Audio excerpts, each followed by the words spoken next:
ये बात तो दुनिया में सब मानते हैं कि अपने घर से ज्यादा सुकून कहीं नहीं मिलता। जितना मर्जी बड़े होटल्स में रुक लो, लेकिन अपने घर के बेड पे जो नींद आती है वो कहीं नहीं आती। लेकिन कभी अगर ये पता चले कि हमारे साथ हमारे ही घर में कोई और भी रह रहा है और उसे हम रोज फील करने लगे, तो एक हेल्पलेस सी फीलिंग आती है। ऐसा लगता है जैसे हमें कोई कॉर्नर कर रहा है। समझ नहीं आता कि उससे कैसे लड़े, क्योंकि वो दिखता नहीं लेकिन अपने होने का एहसास दिलाता है।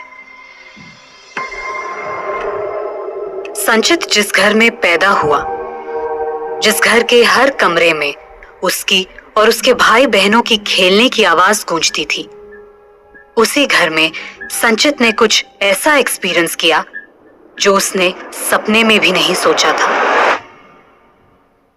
हाय, मेरा नाम संचित है। मैं दिल्ली से हूँ और ये कहानी है, मतलब थोड़ा सा यंग था मैं उस वक्त, कुछ 19-20 साल का। तो उस टाइम पे मतलब हमारे फैमिली में ऐसा बोलते हैं कि दिवाली के वक्त ऐसे बहुत रात में अकेले नहीं घूमते, क्योंकि उस वक्त ऐसे सब ब्लैक मैजिक और ये सब बहुत ज़्यादा होता है। कहीं चार रास्ते पे ध्यान से जाना चाहिए, ये सब मम्मी मतलब हमेशा बचपन से ही बताती रहती है कि दिवाली के टाइम पे सब ये सब बहुत एक्टिव होता है, तो थोड़ा संभाल के रहना चाहिए। नज़र वज़र हमेशा उतारती रहती है उस वक्त दिवाली के आसपास पे, होली के आसपास पे भी। तो हमारा एक बहुत पुश्तैनी घर है, 70-75 साल पुराना घर है। और बचपन से लगभग 16-17 साल हम उस घर में रहे थे। फिर हमने फॉर सम रीजंस, वो मुझे भी नहीं पता कि वो घर हमने क्यों शिफ्ट किया, क्योंकि बहुत लैविश, बहुत बड़ा घर था। हालांकि बहुत ही पुराना था, उसमें कई जगह क्रैक्स थे, कुछ कमरे मतलब कुछ कमरों की छत पे क्रैक एकदम बड़े बड़े आ गए थे और बारिश की वजह से खराब होता रहता था वो। तो कोई ऐसा उसको इतना बड़ा प्रॉपर्टी था तो कोई अकेला उसको ठीक भी नहीं करवा पा रहा था। जॉइंट फैमिली में ही रहते थे हम सब। तो जब हमने वो घर छोड़ दिया तो पूरी फैमिली ही वहाँ से शिफ्ट हुई थी, मल्टीपल फैमिलीज रहती थी वहाँ पे। तो हमारे ही जितना मतलब मेरे पापा के 2 और भाई थे, वो सब हम तीनों ने साथ में ही शिफ्ट किया था। जब हम शिफ्ट कर लिया था तो उसके 2 साल बाद वहाँ अभी भी कुछ मतलब रूम्स में कुछ सामान रह गया था, तो हम वापस आए थे। मैं और मेरे 2-3 कजन्स उसको वापस निकालने। तो वो दिवाली का ही वक्त था। तो अब वो हम लेने जा रहे हैं, हम रोहिणी से वापस जा रहे हैं उस घर में। गाड़ी में मस्त म्यूजिक चला रखा है, जा रहे हैं। तो कमरे मतलब इतने टाइम से नहीं खुले, तो ताले वाले पे सब जंग लग गया था। तो वो ना चाहते हुए भी घर ज्यादा भूतिया लगने लग गया था। और रात का टाइम था, कुछ 7:30-8 बजेगा। तो सब सामान निकालते निकालते जब सबको लेबर को घुसाया अंदर, तो निकालते निकालते हो गया था 10 के ऊपर हो गया था टाइम। तो दिवाली के टाइम पे दिल्ली में वेदर थोड़ा प्लेजेंट हो जाता है, गर्मियाँ खत्म होने लगती हैं और जस्ट सर्दियाँ स्टार्ट होने लगती हैं। तो ट्रांजिशन जो होता है बहुत हल्की हल्की मीठी मीठी ठंड, वैसा था मौसम। तो छत पे हम एक्चुअली मैं ही गया, अच्छा लग रहा था, हवा चल रही थी, तो मैं एक कॉर्नर पे बैठ गया। और वो मतलब हमारा टेरेस इतना बड़ा था कि कोई भी आराम से वहाँ पे बैडमिंटन खेल सकता है। बच्चे जैसे खेलते हैं अपना जो भी गेम्स होते हैं छोटे मोटे, वो खेल सकते हैं। बहुत अच्छा बड़ा टेरेस था और काफी पुरानी और बड़ी बिल्डिंग थी, तो मल्टीपल टेरेस अटैच थे उस पे। तो जो हमारे सेक्शन का टेरेस था, मैं वहाँ पे बैठा हुआ था। और पुराने घर पे ना ऐसे मतलब सेक्शन बने हुए होते हैं बैठने के, पत्थर के ही बने हुए होते हैं वो, थोड़े थोड़े ऐसे पिलर्स होते हैं। तो वहीं मैं एक कॉर्नर पे बैठा था। तो मम्मी का मेरे को फोन आया अचानक से कि तू किधर है, अभी इतना लेट हो गया, तुम लोग आए नहीं हो, इतना तो सामान भी नहीं था। तो मैंने बोला कि हाँ बस निकल रहे हैं, सब हो ही गया, बस वाइंड अप करके सब आ रहे हैं लॉक वॉक करके। तो मम्मी ने पूछा कि अभी कहाँ है तू? तो मैंने कहा मैं घर में ही हूँ। तो मम्मी ने पूछा एग्जैक्टली किधर है, मुझे सही सच बता किधर है। तो मैंने बोला कि टेरेस पे बैठा हूँ और अच्छा मौसम है, हवा चल रही है, तो अच्छा लग रहा है। मम्मी मतलब अचानक चिल्लाने लग गई कि तेरे को मना किया है ना, वहाँ मत इतना अकेले जाया कर, और इतनी रात में ऐसे दिवाली के टाइम पे नहीं घूमते हैं, नहीं रहना चाहिए अकेले, अच्छा नहीं होता है। एक तो वैसे ही इतना पुराना घर है। और हमारे घर में शुरू से ऐसी मानता रही है कि हमने मतलब जो रीजन था वो घर छोड़ने का, कि जिस घर ने मतलब बहुत कुछ देख लिया होता है, लाइक जनरेशन उसमें रही होती है, मल्टीपल लोगों की डेथ हुई होती है, वो तो नेचुरल डेथ्स भी जो होती है, तो उसके बाद एक वक्त के बाद उसको छोड़ देना चाहिए, क्योंकि उसमें वास्तु का दोष होना बहुत आम सी बात हो जाती है। पता नहीं अब ये सब फैमिलीज के अपने बनाए हुए लॉज है, क्या है, पर ऐसा सब मम्मी फ़ोन पे मतलब डांटने लग गई। फिर मैंने भी उनको बोल दिया, अरे क्या इतनी टेंशन लेते हो, मैं नहीं मानता, ये सब बकवास बातें होती हैं, कुछ नहीं होता है, ऐसे थोड़ी होता है, अभी आज के ज़माने में थोड़ी ये सब भूत वूत होता है। तो उतने में ही मेरे को अभी भी याद है, मैं बैठा हूँ और मेरे राइट हैंड में फ़ोन है। मैं जैसे ही ये बात मैंने बोली कि मैं नहीं मानता इन सब चीज़ों में, बकवास बातें हैं, मेरे लेफ्ट ईयर में बिल्कुल जैसे एकदम कान के पास कोई ऐसे मुंह लेके आया और इतना हंसा, हे। मुझे कोई अंदाजा नहीं था वो क्या था क्या नहीं था, और मैं एकदम से पीछे मुड़ा तो कुछ भी नहीं। मतलब ऐसा भी नहीं कि मेरे को वहम हुआ हो, वहां बहुत शोर हो, आसपास बहुत लोग हो। बहुत दूर एक रोड था जहाँ पे ट्रैफिक था, वो बहुत हल्की हल्की उसकी आवाज आती थी, वरना वो भी, और उतने रात में तो वो भी नहीं आती थी ज्यादा।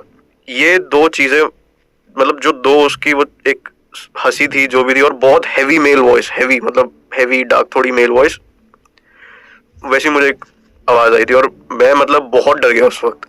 मैंने आगे पीछे देखा, कुछ भी नहीं, मैं बस उठा, वहां से भागा, सबको जितना सामान जिन्होंने जितना जितना लिया था सबको बोला कि अभी रखो, सब जैसे का जैसा वैसा छोड़ा, ताला मारा, गाड़ी में बैठे और आ गए बस वहां से, फिर भागे मतलब। तो ये एक एक्सपीरियंस मेरे साथ हुआ था मेरे अपने ही घर में पुराने। आई डोंट नो अच्छा था बुरा था, मतलब जो भी एंटिटी थी, बट यही था। संचित ने जो सुना वो क्या हो सकता है?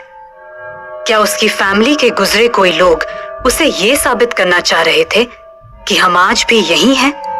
तुम मानो या ना मानो, अगली कहानी है दीपेश की, जो अपने पेट के साथ एक नए घर में शिफ्ट हुआ था। ये कोरोना की बात है, 2020 की, जब कोरोना से पहले हम लोगों ने स्विच किया था मुंबई में ही। मैंने थाने में हम लोगों ने फ्लैट लिया था, मैंने और मेरा दोस्त था Hemant, and for a being time Vasant भी इन्वॉल्व था। जस्ट उससे पहले ना हम लोग मुलुंड में रह रहे थे। मुलुंड में एक छोटी सी जगह पे मेरे साथ मार्स आ चुका था, मार्स मेरा डॉग है, वो आ चुका था। तो हम लोगों ने शिफ्ट किया। अब हमारा ऐसा था ना कि हम लोग रोज सुबह सुबह ऑफिस जाते थे। फिर एकदम से कोरोना हिट हो गया। कोरोना हिट हुआ तो हम लोग सब लोग फंस गए वहां पे। अब प्रॉब्लम ये थी कि मैं मार्स को छोड़ के जा नहीं सकता था, वो उसको मेरे को साथ में रखना ही था, एंड मेरी वजह से हेमंत और वसंत भी मेरे साथ स्टिक थे। अब मैं, हेमंत और मार्स, हमारा ऐसा था कि हम लोग की रोज रात को पार्टी होती थी। वो कुछ 1500 में आती थी वो बीपी, हम लोग लेके आते थे, और रोज रात को पार्टी हो रही है, घर पे वर्कआउट हो रहा है। मतलब स्टार्टिंग के डेज तो इतना अमेजिंग था ना कि हम लोग कुक भी कर रहे हैं सब कुछ, और बहुत थक जाते थे। वही रात को मूवी वूवी देख रहे हैं, कुछ भी फील नहीं होता था उस घर में। बट फिर दिन क्या हुआ, फिर हिट होना शुरू हुआ जैसे जैसे टाइम बीता, जैसे जैसे मार्स बड़ा हुआ। तो जो वहाँ का ड्राइंग रूम था ना, मार्स हमेशा अपनी बॉल लेके रात को वहीं बैठता था। ये चीज हमने पहले नोटिस नहीं करी थी, बट बाद में ना ये कुछ कुछ चीजें हमें नोटिस होने लग गई कि यार ये क्या इशू है, कैसा इशू है, कि अरे ये बार बार मार्स पे चल रहा है। तो हमने वो भी इग्नोर किया कि यार उसको पसंद होगा ड्राइंग रूम, क्योंकि ड्राइंग रूम में ना बड़ी बड़ी विंडोज थी, स्पेशियस था, काफी अच्छा वहां पे बैठता था। ये हमने इग्नोर किया। फिर 2-2.5 महीने हम लोग फंसे रहे, फिर हेमंत चला गया।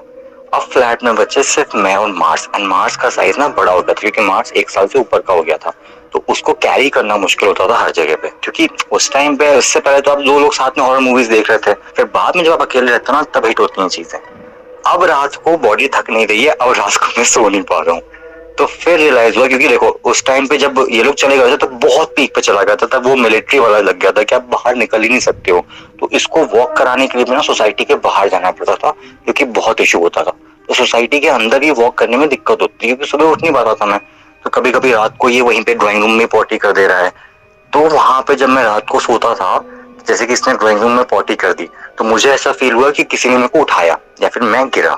मुझे आज तक कुछ दिखा नहीं है, दैट इज फॉर श्योर, कुछ नहीं दिखा मुझे, बट मुझे ना प्रेजेंस फील होने लग गई कि बॉस कुछ तो है यहाँ पे। 11:30-12 बजे के बाद रात को मार्स सीधा ड्राइंग रूम में जाके वहां पे जो सोफा लगा हुआ था उसके सामने अपनी बॉल लेके बैठ जाता था। तो ये पूरी पूरी रात सुबह सुबह 3:30-4 बजे तक ना ड्राइंग रूम में ही बैठा रहता था, आता ही नहीं था। जब तक मैं उसको ट्रीट्स, एक पॉइंट के बाद तो जब मैं बिस्किट दिखाता था ना, तब भी 12 बजे के बाद बिस्किट देखने के बाद वो रूम में नहीं आता था। अब वो उसके बाद बहुत 2-3 बार ऐसा और हुआ कि जब इसने जस्ट पॉटी करी है और मैं सुबह 2:30-3 बजे की तरफ मैं सोता बेड के बीच में था और मैं एकदम से बेड से नीचे गिरा हूँ, और मेरे को डायरेक्टली एकदम व्यू उसकी पॉटी का दिखा है, एकदम बिल्कुल 360 एंगल में, कि इसने कर दी है वहां पे ड्राइंग रूम में पॉटी। फिर जब बहुत एक्सट्रीम कंडीशंस हो गई ना, मतलब थोड़ा सा मेंटली में थोड़ा सा वैसा हुआ था, क्योंकि रोज रात को ना मार्स को ऐसे देखना ड्राइंग रूम में और उसका मेरे पास ना आना, तो वो ना एक इनसिक्योरिटी सी जाग जाती है कि यार ये क्या हो क्या रहा है ये।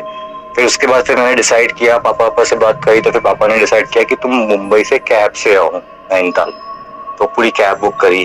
अब जब निकलना होता है ना फ्लैट से, तो ओनर बोलता है पूरी सफाई कराओ। मैं सफाई कराई तो भाई ऊपर वहां पे पूरी वो पुस्तक वो कुरान थी या फिर क्या थी, पूरे हरे कपड़े में लिपटे हुए ब्लैक गुड़ियों के साथ सब पड़ा हुआ था, सब कुछ। और वो सफाई वाले और मैंने साथ में देखा, हमने ये मैंने हेमंत को बताया, हमने ओनर से बात करी। फिर ओनर ने बताया कि यहाँ पे पहले जो थे ये इस तरफ के लोग रहते थे, मतलब पूरा पीजी टाइप का था, तो उसमें कोलकाता के कुछ मुस्लिम्स थे, ये सब लोग उस तरफ के ही थे, वेस्ट साइड के पूरे लोग थे, एज इन बंगाल साइड के मुस्लिम्स एंड ये सब लोग सब रहते थे। एंड इतनी मेरी बात हुई थी, फिर तो वही गाली गलौच हुई बहुत गंदी, कि फिर सिक्योरिटी पूरी निकलवाई वहां से। तो ये एक छोटा सा मेरा रियल लाइफ एक्सपीरियंस था। दीपेश, उसका पेट और उसका दोस्त तो रेंट पे थे तो बच गए, लेकिन हर किसी का ऐसी सिचुएशन में घर छोड़ना आसान नहीं होता। ऐसा ही कुछ हुआ दिल्ली में रहने वाली मधु के साथ। जिंदगी में ना कई बार बड़े अजीब अजीब किस्से होते हैं, और कुछ तो ऐसे होते हैं जो कि बिल्कुल रोंगटे खड़े कर देते हैं और पता ही नहीं चलता कि हुआ क्या था। तो ऐसा ही एक अजीबोगरीब किस्सा मेरी अपनी लाइफ का है, मेरे अपनी फैमिली, मेरे अपने घर में हो चुका है। तो हुआ क्या, ये बात है कोई 1979 के आसपास। अगर आप लोगों में से जो लोग दिल्ली में रहते हैं ना, उनको पता होगा सादिक नगर में गवर्नमेंट फ्लैट्स की एक पूरी कॉलोनी है, और उधर हम लोग शिफ्ट हुए थे। तो 2 बेडरूम का मकान था, 2 बेडरूम थे, एक ड्राइंग डाइनिंग था, छोटा सा एरिया था, अलग से किचन बाथरूम एंड टॉयलेट, इस तरीके से लेआउट था। अच्छा, लेआउट थोड़ा सा समझने की इसमें बात है क्योंकि उसी से रिलेटेड किस्सा है। लेआउट कैसा था कि जैसे दोनों बेडरूम्स की जो दरवाजा था वो बालकनी में खुलता था, और बालकनी से अगर किसी को अंदर आना है या अंदर से किसी को बाहर जाना है तो वो किसी एक बेडरूम में से होकर ही बालकनी से आ जा सकता था। तो हुआ ये कि गर्मियों के दिन थे और मेरी दादी हमारे साथ रहने के लिए आई थी। तो उन्होंने बोला गर्मियों के दिन है, मेरी तो खाट बाहर लगा दो, मैं तो रात को बाहर सोऊंगी। अचानक बीच रात में दादी को सोते सोते लगा कि दादी जो है वो हम लोगों के बच्चों के कमरे से निकलकर और बाथरूम की तरफ गई है, क्योंकि बेड पे जब वो सोते थे ना तो उनकी नजर हमारे बेडरूम की तरफ, बिल्कुल डोर के सामने उनका नजर होता था, सिर होता था सोते हुए, तो उनकी नजर हमारे बेडरूम के डोर पे पड़ती थी। तो उनको ऐसा लगा कि दादी उठ के वॉशरूम में गई, उन्होंने लाइट जलाई और वो अंदर वॉशरूम के लिए गई। लेकिन उसके बाद बहुत देर हो गई, 5 मिनट हो गए, 10 मिनट हो गए, 15 मिनट हो गए, वो बाथरूम से बाहर ही नहीं आई। तो डैडी ने उठ के देखा, बाथरूम गए तो बाथरूम की लाइट बंद, और बाहर जाके देखा तो दादी आराम से सो रही थी। तो वो थोड़ा सा घबरा गए क्योंकि हम लोग रहते थे फर्स्ट फ्लोर पे, तो उनको लगा कि कहीं ऐसा तो नहीं कि कोई नीचे से टाप के आ गया हो और मैंने आधी नींद में मेरे को दादी जैसा अटायर लगा हो सकता है कोई दूसरा इंसान हो। तो वो सोचे कहीं चोर ना आ गया हो या कुछ ना आ गया। उन्होंने रात को बीच रात में सारी लाइटें जला के और पूरा बेड्स के नीचे, किचन में, दरवाजों के पीछे, टेबल के नीचे, चारों तरफ देख दिया कि कहीं कोई इंसान अंदर है तो नहीं। तो कोई भी नहीं था। चलो, दादी तो सो रही थी, उनको डिस्टर्ब नहीं किया गया रात को। अब जब दादी सुबह को उठी तो डैडी ने उनसे पूछा कि भाई रात को आप क्या बीच रात में वॉशरूम जाने के लिए उठे थे क्या? तो दादी कहती नहीं, मैं तो नहीं उठी थी। डैडी को कुछ समझ नहीं आया। फिर भी चलो, बात को डैडी ने रफा दफा कर दिया ये कह के कि भाई हो सकता है कि जब दादी बाथरूम गई हो तब मेरे को नींद लग गई हो, मतलब उसके बाद मुझको नींद लग गई हो। तो ये बात वहां रफा दफा हो गई। लेकिन रफा दफा होने के साथ साथ मम्मी की एक बहुत अच्छी फ्रेंड थी, ये बात मम्मी ने उनसे शेयर करी। उनका भी घर का लेआउट बिल्कुल वैसा ही था जैसा कि हमारा था, ऐसे बिल्कुल ऐसे आमने सामने सिमिलर, बिल्कुल कि उनकी भी नजर अपने बच्चों के और मदर इन लॉ के बेडरूम पे पड़ती थी। अच्छा, वो क्या करती थी, उनको ना रात तक बैठ के ना नॉवेल्स वगैरह पढ़ने का बड़ा शौक था। मतलब कि रात के टाइम पे लैंप जला के, अपना साइड लैंप, और उसमें वो अपना पढ़ रही हैं। सिमिलरली उनको लगा कि मेरी मदर इन लॉ बिल्कुल वैसे ही कपड़े वो भी डालती थी जैसे हमारी दादी डालती थी, कि वो उठ के बाथरूम की तरफ गई है और बाथरूम की लाइट टक करके जली, लेकिन कोई भी वहां से बाहर नहीं निकला। अब वो तो जाग रही थी और उनके साथ मम्मी ने ये एपिसोड शेयर किया था।